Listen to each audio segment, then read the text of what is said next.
What's up mga idol? Welcome back sa ating YouTube channel at meron na naman po tayong Moto News or update para sa inyo. So ito pong ating model na Aerox 155 standard version. Meron po tayong bagong model update ito. And bago natin umpisahan yan, huwag nyo pong kalimutang isubscribe ang ating YouTube channel. Malapit na po tayo mag 100k subscriber mga idol. Tulungan nyo po akong ma-hit natin yan ngayong taon na 2023. Ilang araw na lang at mag 2024 na. And mga idol, kung gusto nyo naman po ng mga bagong motor, gusto nyo bumili or gusto nyo pa ng mas maraming information, pwede nyo po akong i-PM sa ating FB page, Boyet Salabarria. Like and follow nyo yun mga idol, supportahan nyo ako dyan, i-follow nyo po ang ating FB page na yan. Kaya itong ating Moto News or update ay bibigay ko sa inyo. Yun mga idol, meron po tayong update dito po sa ating pinakasikat na sports scooter po ng Yamaha. Ito ating Aerox 155 mga idol. So meron na po tayong update and nagbigay po tayo sila ang Yamaha. So nagbigay na po ng final update ang Yamaha ngayon dito sa ating standard version. So nagulat tayo hindi po kasama yung S version.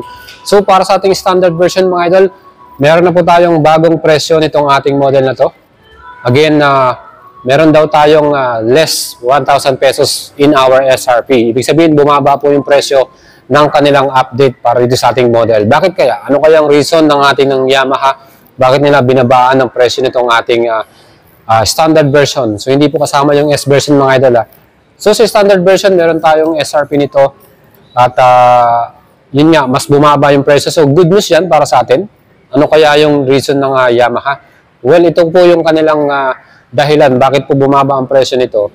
Yung ating Yamaha Connect, itong ating Bluetooth connection, dito po sa ating standard version ay tinanggal po ng Yamaha dahil po sa low supply ng kanyang chip. No? Ibig sabihin, nahihirapan po ang Yamaha mag-provide ng chip na yon para mailagay dito sa ating unit. So nagkakaroon tayo ng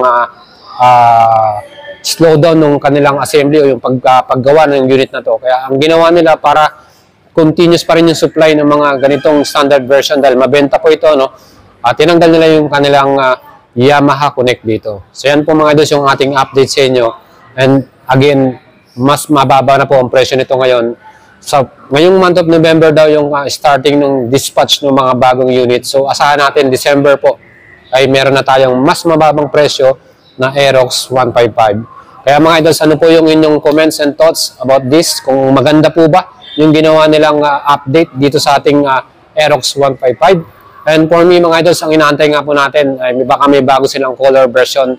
And here, makikita natin kung ano po yung kulay na nakikita nyo ngayon, yan pa rin po ang kanilang color version. So inaasahan sana natin may bagong color update din ang ating Aerox 155 standard version, pero wala po silang binago sa kanyang color. So yun pa rin po ang magiging kulay nito. Meron tayong dark gray, meron tayong matte gray, meron tayong race blue, at meron tayong black color. So sa mga idols natin, Aerox 155 new update, bagong Moto News, bagong presyo para dito sa ating standard version. Less 1,000 mga idol, mas mababang presyo po para dito sa ating Aerox 155. Kaya mga idols, tignan muna natin yung kanyang specs and features kung gusto nyo pong malaman para dito sa ating napakagwapong sports scooter na to from Yamaha. Ang pinaka best selling at pinaka mabenta rin talaga na model po nila. No? Kaya tignan po natin to. Sakyan naman natin yung kanyang unit.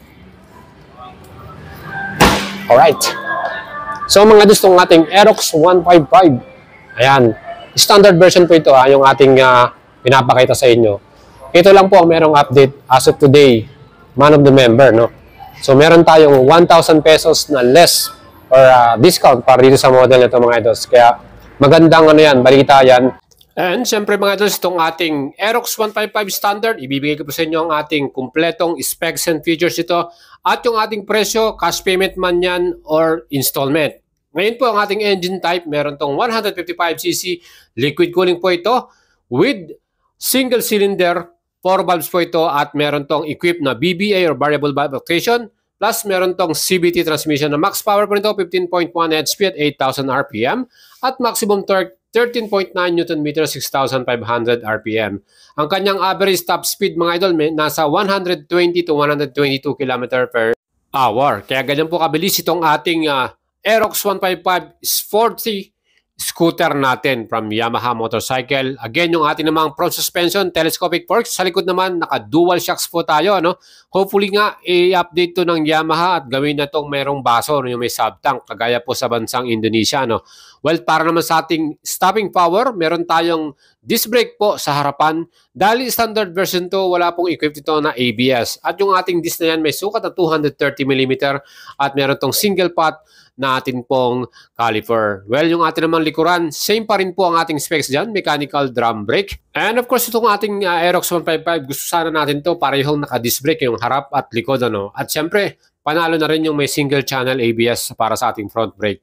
Ang sukat naman ng wheelbase nito ay 1,350mm. Of course, tayo po ay naka-cast wheel. Ano? At yung ating naman total weight ng ating standard version, 126 kilograms. So sa mga idols natin, perfect po itong scooter na to kahit meron tayong OBR or passenger. Ano. Ground clearance naman ito ay may sukat ng 145mm naman.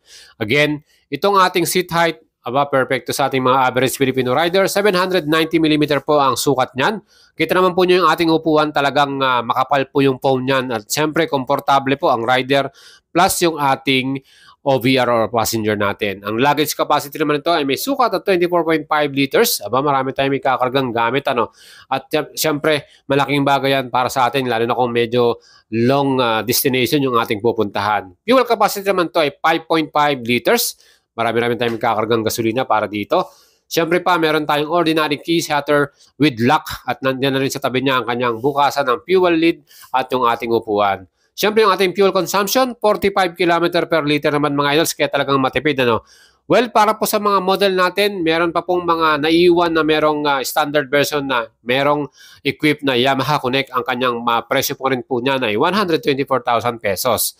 Of course, itong ating unit na to, meron din itong equipped na socket charger. Bibilan na lang natin ng adapter yan para may charge natin yung ating cellphone mga idols. Siyempre itong ating pinapakita sa inyong unit mga idols, ito po yung old model pa. So kaya po meron na pa itong equipped na Yamaha Connect. Kasi siyempre meron na naman po magko-comment sa atin. Sasabihin na naman, isa na naman po itong clickbait. Well mga idols, abangan nyo po yan.